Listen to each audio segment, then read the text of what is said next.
Okay, everyone, I wanted to make this quick naming video. I hope it's be relatively quick. Essentially, it is just a shortened version of lecture 4A, but you want to make sure to still go through lecture 4A and fill in any gaps. But this is just if you want a quick reminder of naming, this is a good way to do it. Okay, so hopefully you already remember the prefixes like meth, eth, prop, but, pent, hex, hept, oct, known, and dec. I wasn't planning on writing all those out, but I did. Look at me. For 1, 2, 3, 4, 5, 6, 7, 8, 9, and 10 carbons respectively. So these are the prefixes for things that have a carbon chain that is these individual amounts long. All right, other things we need to know is these substituents. So if you have like just one like a methane hanging off of a carbon chain, it's called methyl.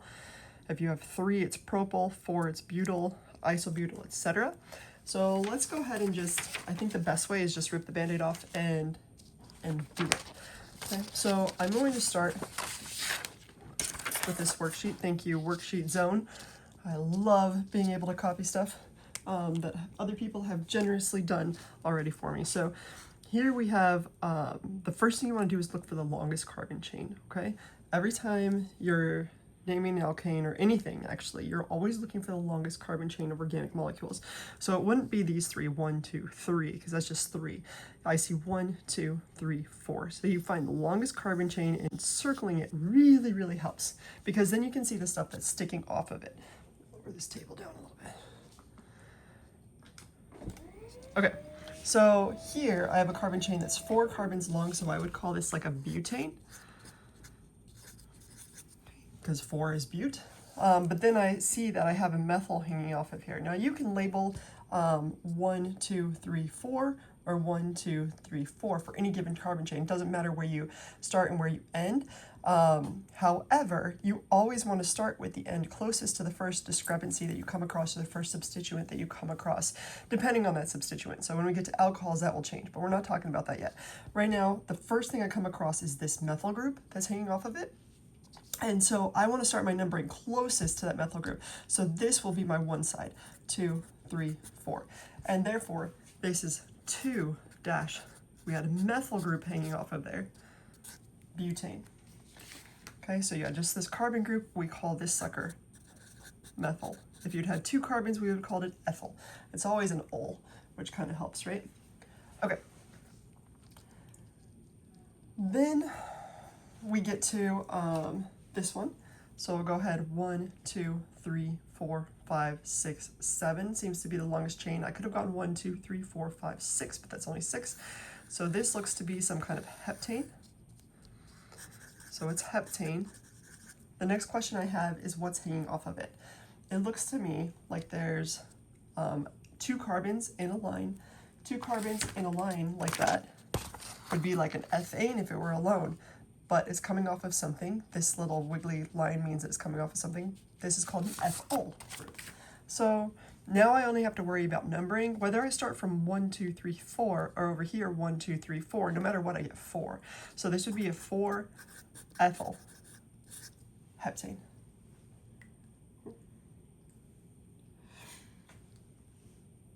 All right, so on to this next one. I'm pulling up some stuff that I had real quick. So on to this next one.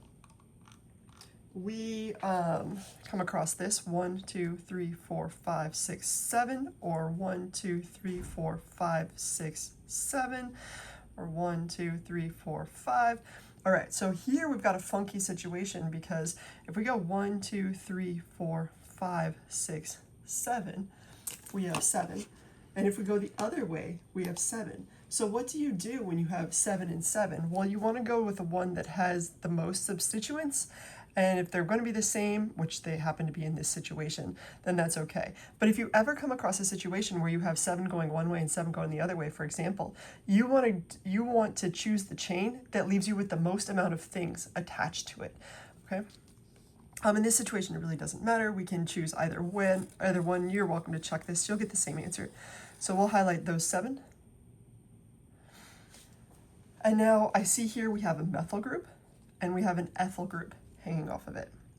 Now when it comes to numbering, you're going to want to number again with the one that's closest to the very first point of difference. So if I go here, I go 1, 2, 3 before I get to something. If I go this way, I go 1, 2, 3, 4 before I get to something. So I'm going to label 1, 2, 3, 4, 5, 6, 7. All right, so now we get to a different concept that we need to talk about. I have here a 3-ethyl. I'm just going to write it down because I like getting stuff out of my head. I'm also going to write down that this was a heptane. I also have a 4-methyl.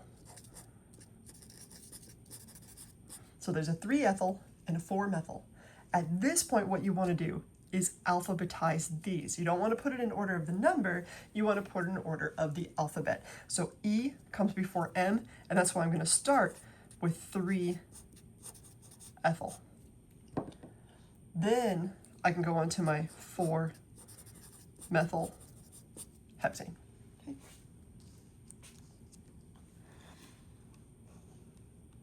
Or on this next one, I really prefer lines. I'm looking forward to getting down here. It's a lot cleaner, right? But here we go. 1, 2, 3, 4, 5, 6, 7, 8. I see. The other way is 1, 2, 3, 4, 5, 6, 7. So my 8 wins. I'm underlining that 8. And the first substituent I get to is 1, 2, 3 versus 1, 2, 3, 4. So I'm going to label 1, 2, 3, 4, 5, 6, 7, 8. On my third one, I got a methyl, so I'm going to write it again. I got a 3-methyl. 1, 2, 3, 4, 5. On my fifth one, I have an ethyl. All right, and again, this was 8 carbons long, so this is an octane. Do you remember how I put these together? Hopefully you do. Remember that we look at alphabetized stuff instead. So my ethyl group is coming first. So this is 5-ethyl dash 3-methyl octane. Now in this first exam, or second exam, I guess, if you get the dashes wrong, so like methyl octane, there's no dash between it, but there's a dash before or after every single number. If you mess that up, I don't care. It's okay. That's going to be a small potatoes compared to getting and understanding the substituents and the alphabetical order, etc. Okay, on this next one, 1, 2, 3, 4, 5, 6. I see a 6. Like that. Seems to be my longest chain. I could have gone 1, 2, 3, 4, 5, 6. Ooh, this is actually a really good time to stop and show you. If I had underlined 1, 2, 3, 4, 5, 6, if I'd gone up this way, right? So if I'd gone up this way, I would have only had 1, 2 substituents on it. But because I went this way, I have 1, 2, 3, 4. You want the highest number of substituents. So highest number of substituents. That's things popping off of it, okay? So now I'm good to go. Now let's go ahead and start numbering. All right, if I go 1, 2, or 1, 2 at the 2 level in both directions, I run into stuff. But you want to have the lowest overall number possible. So this I would have just a 2, a single 2. And over here I'd have a 2, 2. Okay? So if I have a 2, 2, that's a lower number than just a 2, if that makes sense. So let me actually draw it out. If I start this way and go this direction, let me get a piece of paper. Better to explain it instead of just assuming one thing. Okay. So if I go this way, I will have a 2, 3, 4, and then a 5, 5, right? But if I go the other, that's going this way. If I go the other way, I will have a 2, 2, a 2, 2, 3, and a 5. These are lower numbers. And lower numbers win. Cool? So this is the business that I'm looking for. So I'm going to start on this side. I'm going to go 1, 2, 3, 4, 5, 6. I know at the 2, I have methyl groups, and the 3, I have methyl groups. I have a total of 3 methyl groups. So the way I would write that is I have a 2, comma 2, comma 5, trimethyl.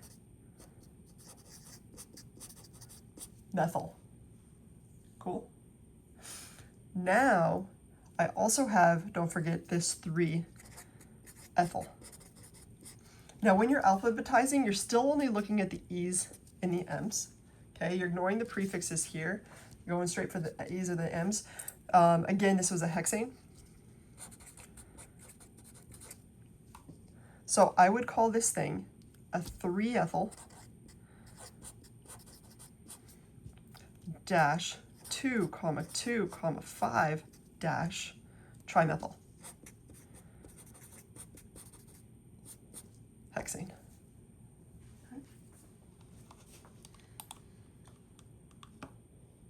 All right, on to the next one. There are some other alphabetizing rules which we talk about in the chapter 4 lecture, but mainly it's that iso is alphabetized. But if you have a tert or sec, it's not. Okay, so iso is going to be alphabetized, but if you have a tert or sec, it's not. I'm throwing that in there in case we run into it right now. Okay, with that being said, let's look for the longest chain here. I go 1, 2, 3, 4, 5, 6, 7, 8, 9 is probably the longest, but 1, 2, 3, 4, 5, 6, 7, 8. Checking, never hurt anyone. 1, 2, 3, 4, 5, 6, 7, 8. Yeah, I think the 9, it's rare to get a nonane, so that's kind of exciting. Okay, so this is a nonane. All right, and now we just look at the substituents popping off of it. Looks like I got a methyl here, and I got a methyl here. And then you see this thing and you're like, oh no, what is that? Well, it's got 1, 2, 3, 4 carbons, so it's some kind of butane. So what I want you to do is you've already hopefully memorized these. There's a difference in all of these. A tert-butyl, if you have a methyl group that's hanging off of something, so let's say you've got a carbon chain and the methyl groups, or the, butyl group is hanging off like this is called a tert-butyl. But if you have a methyl group, or why do I keep saying that? A butyl group that's hanging off that looks like this, where it's got 1, 2, 3, 4, and you're just stabbing it either here or here, that's called sec-butyl. Okay, which happens to be what we end up with here on this next case. So here we're stabbing it. We have this line, and we're stabbing it at one of these 2 carbons. Okay, so this is a sec-butyl, and then we have 2 methyl groups. When we go to numbering it, remember the lowest one's always going to get the first point of difference is always going to start the numbering. So if I go 1, 2, 3, I got to go 3 to get to this methyl group, but 1, 2, I go only 2 to get to that methyl group. If they happen to be the same, that's when you look at the lowest numbers. But as it is, you run into this one first. So my numbering is 1, 2, 3, 4, 5, 6, 7, 8. So it appears to me that I have a 2, 6 dimethyl. And I also have a 4 sec-butyl. 1, 2, 3, 4. Yeah.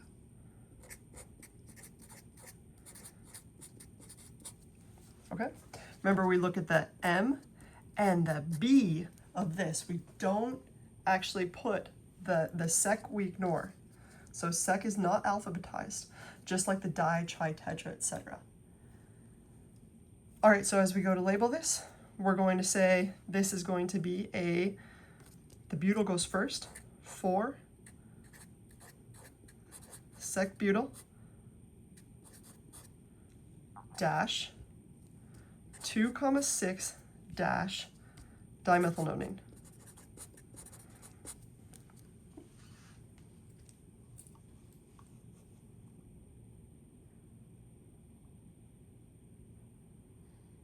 All right.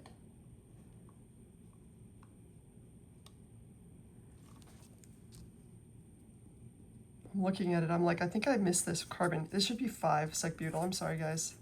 So if you're screaming at me right now, that's why. 1, 2, 3, 4, 5. I thought the worksheet I was looking at had a mistake in it, but it doesn't. That's a 5.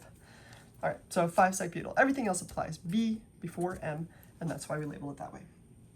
Okay, if you have something like a chlorine or a bromine, like a Cl would be chloro, a Br would be bromo, and I would be iodo. Okay, so anytime you have those, or an F is fluoro, F-L-U-O-R-O.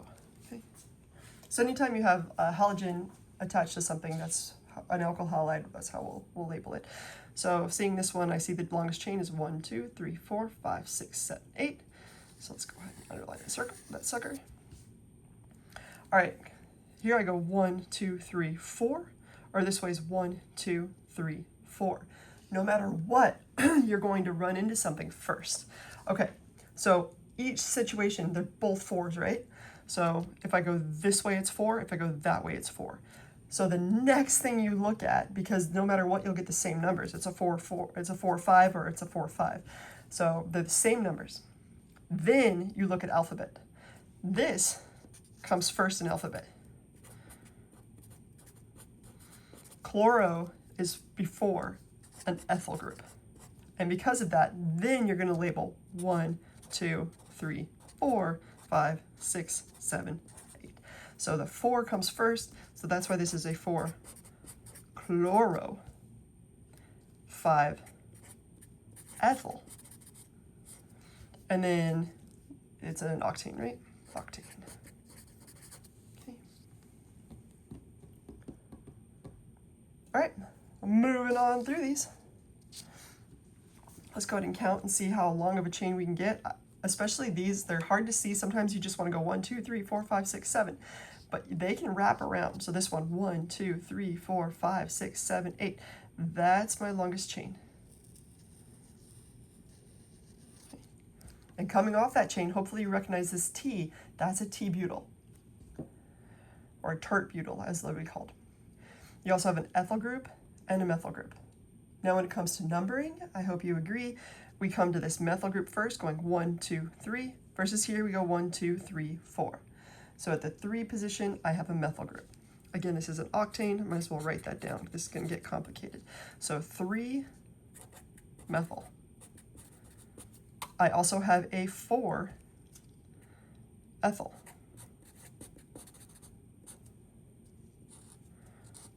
I also have a 5 tert butyl. The only time we alphabetize these prefixes for a butyl is if it's an isobutyl. Outside of that, we don't alphabetize that. So we have an M, an E, and a B is what we're looking at. So when we go to write this, I hope you agree that the B comes first. I'm going to start way over here because I'm going to run out of room. This is a 5 tert butyl. The tert is usually alphabetized, or excuse me, italicized. So it's a 5 tert butyl, followed by a 4 methyl, or 4 ethyl, excuse me, followed by a 3 methyl octane. Just focused on if I'll have enough room. Ooh, that's close. Hopefully you can read that. This says 4 ethyl. Okay. All right, and then we get to this beauty. When it comes to cycloalkanes, like a cyclohexane, etc., you already know which one you're circling. It's going to be the cyclo. Okay, so I can already look at this and say, hey, this is going to be some sort of cyclopentane. It's got 1, 2, 3, 4, 5 carbons in it. Okay. Then you start the numbering. In this case, it appears it doesn't matter because you have the same thing on both sides. But you always want to start the numbering like where you first encounter the first substituent. That's going to be 1, and you want to do it in such a way that you get the lowest number possible. All right, so in this case, I'm going to go 1, 2, 3, but I could have just easily gone 1, 2, 3. All right, it appears I have a 2,2-dimethyl, but I also have these groups right here. If you have an R group, something like this, with something like that popping off of it. This is an isopropyl. It's indicated right here. Okay. Remember, isopropyl, the iso, we actually do alphabetize as an I. Okay, so going down here, we have a dimethyl, this should have been a comma, 2, 2 dimethyl. And we also have a 1, 3 diisopropyl. 1, 3 diisopropyl. Cool. So when we go to label this, we're looking at the M from the methyl and the I from the isopropyl. You ask which one comes first alphabetically, it's the isopropyl, and that is why this is a 1, 3 di. The iso is italicized, di-iso, and then propyl. Then we have a dash 2, 2 dash dimethyl. Then finally on to the cyclopentane. Yay! All right, everyone, I hope you had fun with that worksheet, but I felt like it was a great worksheet in terms of covering a lot of circumstances and situations you might encounter that might have otherwise scared you, and now hopefully you have a good idea of how to approach it. All right, bye.